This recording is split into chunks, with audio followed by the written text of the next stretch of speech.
Tai perimtas telefono valdymas.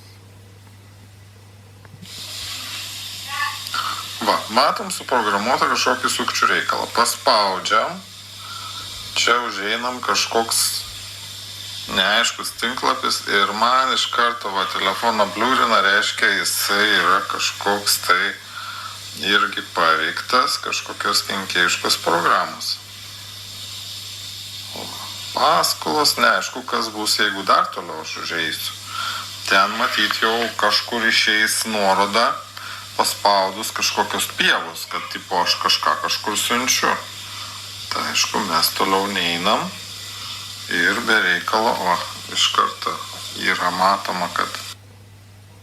Nu ir ką matom? Sėdi sukčiai mano telefone ir terrorizuoja. Ir tos visos užuominos apie 50 000, tai čia yra kažkoks reketas.